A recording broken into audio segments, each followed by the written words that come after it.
ফাতিমা প্রতিদিন সন্ধ্যায় দাতা দরবারে ফুল ও তসবি বিক্রি করতে যেত। সেদিনও সে তার জিনিসপত্র গুছিয়ে বাড়ি ফেরার প্রস্তুতি নিচ্ছিল। হঠাৎ এক যুবক তার সামনে এসে দাঁড়াল। মেয়েটি প্রথমে ভয় পেয়ে গেল, কিন্তু তারপর সাহস করে জিজ্ঞেস করল, দরবার তো বন্ধ হয়ে গেছে, আপনার ফুল কিসের জন্য দরকার? যুবক শান্তভাবে বলল, আমার তো এই সময়ই দরবারে আসার সময়, আমি এই সময় হাজিরি দিতে আসি। ফাতিমার কথাটা অদ্ভুত লাগল, কারণ সে আগে কখনো এই সময়ে এই যুবককে দেখেনি।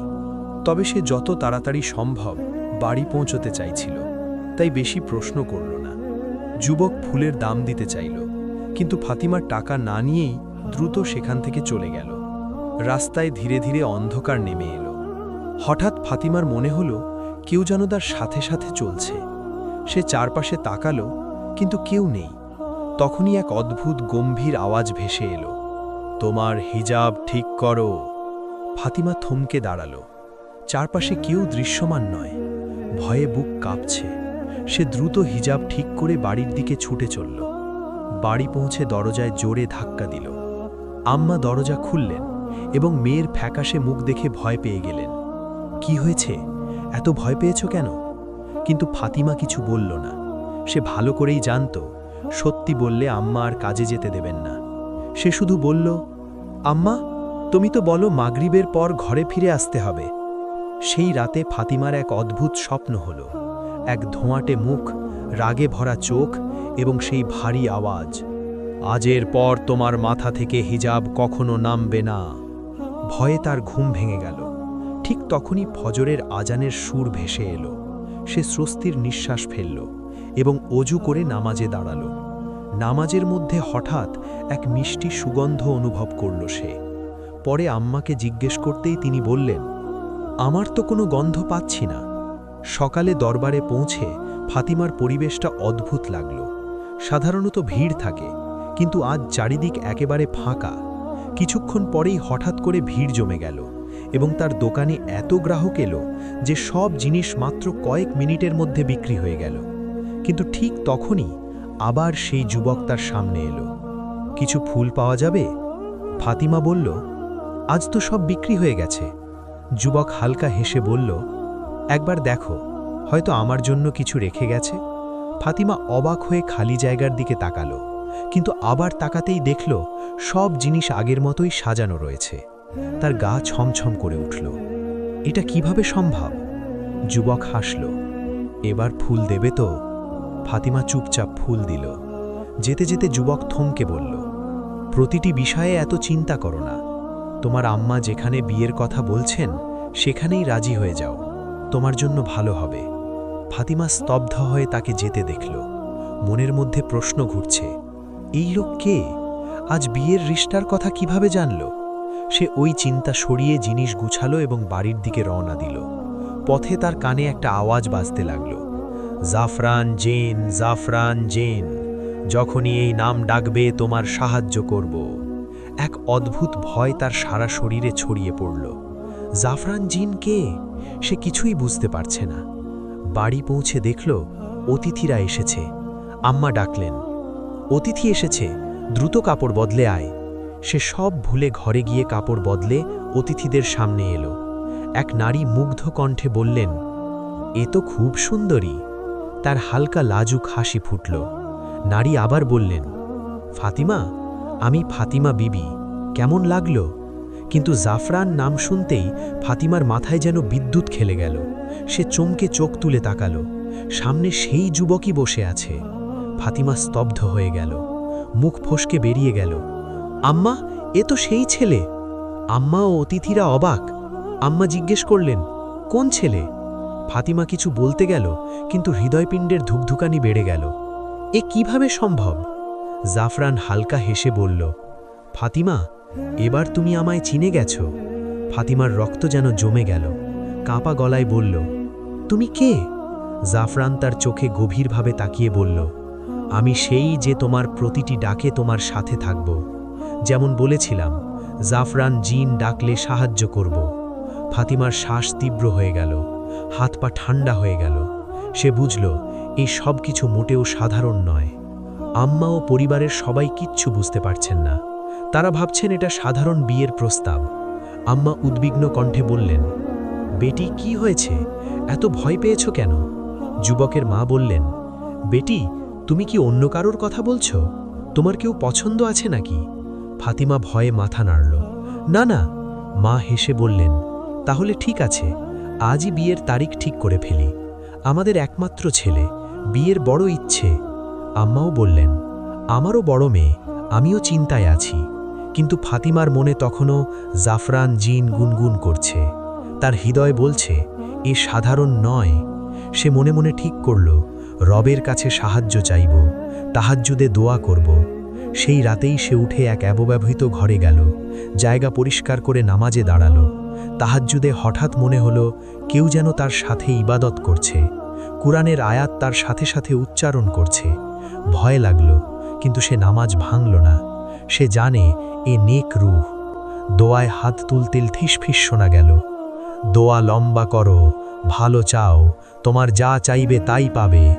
ফাতিমা শান্তি পেল, দোয়া লম্বা করল, নসিবের ভালো চাইল এবং বলল, যদি জাফরান আমার জন্য ভালো হয় তাহলে দাও। দোয়া শেষে চিন্তিত মনে পেছনে তাকাতেই হঠাৎ জাফরান সামনে চিৎকার করে উঠল, তুমি এখানে? জাফরান হেসে বলল, আমি অন্ধকারে আসি, অন্ধকার আমার পছন্দ। তুমি তো আমার সাথে চিরকাল থাকবে। আমার ঘর অন্ধকারে ডুবে, তুমি কিভাবে থাকবে? ফাতিমা কাঁপতে কাঁপতে বলল, তোমাকে দেখে ভয় লাগছে, দরজা বন্ধ ছিল, কিভাবে এলে? জাফরান মৃদু হাসল, জিন্নের দরজা খোলার দরকার নেই। স্তব্ধ ফাতিমা বলল, না, এ অসম্ভব। তুমি জিন, আমি জিন্নের সাথে বিয়ে করতে পারবো না। জাফরান শান্তভাবে বলল, এইমাত্র শান্তি পেয়েছিলে, সত্যি শুনতেই ভয়? আমি তোমাকে কখনো ক্ষতি করব না।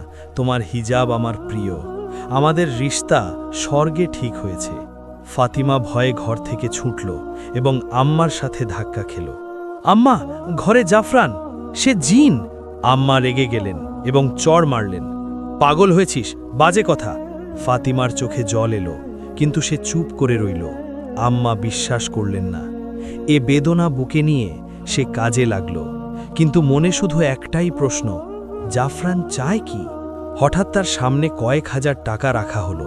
তাকাতেই জাফরান রেগে সে তার কলার ধরল। তুমি চাও কি? চলে যাও, আর কখনো মুখ দেখিও না। জাফরান ঠান্ডা হাসি দিয়ে বলল, একটু ভেবে দেখো, তোমার আম্মা তো আমার সাথেই তোমার বিয়ে চান। আর আম্মাকে আর কিছু বলো না, নইলে তাদের চোখে পর্দা দিয়ে দেব, যেমন আজ দিয়েছি। ফাতিমা কেঁপে উঠল, তুমি আম্মাকে কিছু করেছ? জাফরান বলল, তোমার আম্মাও আমার আম্মা, আমাদের রিশতা ঠিক হয়ে গেছে, তোমার অস্বীকারে কিছু বদলাবে না। আমি তোমার সাথে বিয়ে করব না। জাফরান কাছে এসে বলল, আমি তোমাকে চাই, তোমার ডাকে সাড়া দিয়েছি, আমি তোমার সাথে বিয়ে করব না। জাফরান রেগে হাত ধরল, 2 মিনিটে তোমাকে আমার জগতে নিয়ে যেতে পারি, সেখানে তুমি আমার পুতুল। ফাতিমা কাঁপতে কাঁপতে বলল, না, ঠিক আছে, যা বলবে তাই করব। জাফরান হাসল, তুমি আমার রানী, কিন্তু জেদ করলে আমিও জেদি হই। তুমি আম্মার সেবা করো, কিন্তু বিয়ে আমার সাথেই হবে, অন্যথায় শুনব না। ধোয়ার মতো মিলিয়ে গেল সে। ফাতিমা কাঁপছে, সে মনে মনে বলল, রব ছাড়া আর কারো কাছে যাব না। বাড়ি ফেরার মন নেই। রাস্তায় হাঁটতে হাঁটতে এক সুন্দর বাগান চোখে পড়ল। সে ভেতরে ঢুকল। ফুলগুলো অতি প্রাকৃত সুন্দর, কোনো মালি নেই। হাওয়া বইছে, ঠান্ডা বাড়ছে, কুয়াশা নামছে, তবু এক অদ্ভুত শান্তি। হঠাৎ এক বৃদ্ধ এলেন, তার মুখ এত নুরানি যে চোখ ধাঁধিয়ে গেল। সন্ধ্যা নামতে থাকল। বৃদ্ধ বললেন, বেটি, তুমি কে? পরীর মতো লাগছ। ফাতিমা মৃদু হাসল, আপনিও অন্য জগতের মনে হচ্ছে। বৃদ্ধ হাসলেন, সঠিক চিনেছ, আমি জিন্নাতের রাজা। আমার ছেলের জন্য ক্ষমা চাইতে এসেছি। সে তোমাকে ভয় দেখিয়েছে, এটা সে অজান্তে করেছে, তাকে শাস্তি দিয়েছি। তুমি মাফ করো, না করলে তাকে বস্তি থেকে নির্বাসিত করব। আমরা ভালোবাসা ছড়াই, ভয় দেখাই না। তারপর শাহে জিন্নাত আসতে বললেন, তোমার সাথে আমার ছেলের বিয়ে হলে আমাদের বস্তির একটি পুরনো অভিশাপ মুক্ত হবে। এক নেক মানুষের সাথে বিয়ের মাধ্যমেই তা সম্ভব। তুমি কি রাজি? ফাতিমা থমকে গেল। আমি এত বড় দায়িত্ব নিতে পারবো না। বৃদ্ধ ধীরে বললেন, আল্লাহ তোমায় এই শক্তি দিয়েছেন, এটাই তোমার নেকি। ফাতিমা অজান্তেই বলে ফেলল, হ্যাঁ। চোখ বন্ধ হলো, আবার খুলতেই বৃদ্ধ নেই, বাগান নেই। সে দাঁড়িয়ে আছে ময়লার স্তূপের ওপর। পাশ দিয়ে যাওয়া এক নারী অবাক হয়ে বললেন, ময়লার মধ্যে বসে আছো কেন? ফাতিমা ভয়ে লাফিয়ে উঠল এবং ছুটে বাড়ি ফিরে গোসল করল। আম্মা চিন্তিত, কি হয়েছে? ফাতিমা কাঁদতে কাঁদতে সব খুলে বলল। আম্মা বললেন, চলো দাতা দরবারে যাই। ফাতিমা রাজি হল না। না আম্মা, মৌলবী সাহেবের কাছে যাই, ওজিফানি। পরদিন তারা মসজিদে গেলেন। ইমাম সাহেব সব শুনে বললেন, বৃহস্পতিবারে এসো। ফাতিমা কয়েকদিন কাজ বন্ধ রাখল।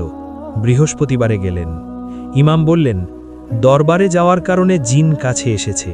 সূরা জিন্নের ওজিফা 7 দিন তাহাজ্জুদে পড়ো। সে 7 দিন আমল করল। শেষে মনের ভার অনেক লাঘব হল। ইমাম বললেন, এবার 7 দিন সূরা রহমান পড়ো। 1 গ্লাস পানি সামনে রাখো, পড়া শেষে আল্লাহ বলে পান করো। 7 দিনের শেষে স্বপ্নে জাফরান এলো। তার চোখে এবার রাগ নেই, বরং এক অদ্ভুত বেদনা। ভালো হতো তুমি আমার জগতে আসতে, কিন্তু আমাদের রিশতা সব সময় থাকবে। তোমার পবিত্রতা আমাকে আকর্ষণ করেছে। স্টোররুমে একটি মালা আছে, গলায় পরো, আমাকে ডাকলে আসব। ঘুম ভাঙল। ফাতিমা সঙ্গে সঙ্গে আম্মাকে জাগালো এবং ইমামের কাছে নিয়ে গেল। ইমাম সব শুনে বললেন, এ একজন নেক জিন, তোমার ক্ষতি করবে না, বরং সাহায্য করবে। তবে প্রতি বৃহস্পতিবার সূরা জিন্নে পড়তে থাকো। ফাতিমা অবশেষে বুঝল, এ সব কিছু সত্যি এবং আল্লাহর রহমতের কোনো সীমা নেই। যে অদৃশ্য জগৎকে সে ভয় পেয়েছিল, সেটাও আল্লাহর সৃষ্টি এবং আল্লাহই একমাত্র রক্ষক। সে হিজাব আরও শক্ত করে বাঁধল, তাহাজ্জুদের ডাকে আরও নিয়মিত উঠল এবং মনে মনে বলল, যাই হোক, রব আছেন। তো বন্ধুরা, এই ছিল ফাতিমা আর জাফরান জিনের অবিশ্বাস্য গল্প। একটা মেয়ে যে ভয় পেয়েছিল, একা ছিল, কেউ বিশ্বাস করেনি তাকে, কিন্তু সে রবের ওপর ভরসা রাখল, তাহাজ্জুদে উঠল, দোয়া করল এবং আল্লাহ তাকে একা ছাড়েননি। এই গল্প থেকে একটাই শিক্ষা, যখন কেউ থাকে না, তখনও রব থাকেন। আপনার কি এরকম কোনো অভিজ্ঞতা আছে? নিচে কমেন্টে জানান। আর এই ধরনের আরও মহস্যময় ঈমানদীপ্ত গল্প পেতে এখনই চ্যানেলটি সাবস্ক্রাইব করুন। বেলটা প্রেস করতে ভুলবেন না, যাতে পরের গল্পের নোটিফিকেশন সবার আগে আপনার কাছে পৌঁছায়। ভালো থাকুন, সুস্থ থাকুন। আল্লাহ হাফেজ।